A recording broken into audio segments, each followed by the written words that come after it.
আমার ভাই খুন কেন? আমার ভাই খুন কেন?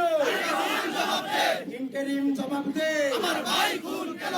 ইন্টারিম জবাব দে। আমার ভাই খুন কেন? তারেক রহমান জবাব দে। আমার ভাই খুন কেন? তারেক রহমান জবাব দে। আমার ভাই খুন কেন? মিটফোর্ডে খুন কেন? তারেক রহমান জবাব দে। ভোলাতে ধর্ষণ কেন? তারেক রহমান জবাব দে। সারা দেশে চাঁদাবাজি কেন? তারেক রহমান জবাব দে। গ্রামে গ্রামে তহবিল কেন? তারেক রহমান জবাব দে। হাতে বন্ধরে চাঁদাবাজি কেন? তারেক রহমান জবাব দে।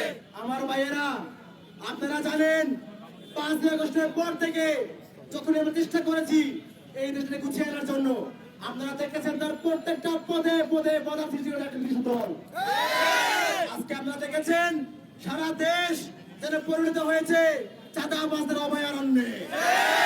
প্রত্যেকটা জেলায় প্রত্যেকটা বন্দরে আজ চাঁদাবাজরা নির্ভীক চাঁদাবাজি করতেছে, প্রত্যেকটা জায়গায় দখলদারি করতেছে।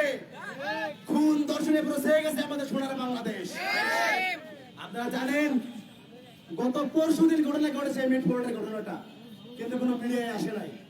আজকে হয়তোবা সোশ্যাল মিডিয়া আসার কারণে আমরা আজকে জানতে পারছি এতটা নৃশংস ভাবে মধ্যযুগীয় কায়দায় একটা মানুষকে পাথর মেরে হত্যা করা হয়েছে।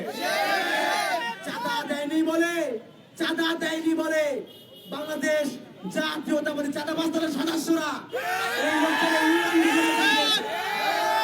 চাঁদাবাজ দলের সদস্যরা লোকটাকে উলঙ্গ করে পিটিয়েছে। একটা পর্যায়ে এসে তাকে পাথর নিক্ষেপ করে তার পুরো শরীর ফেলতে দেওয়া হয়েছে।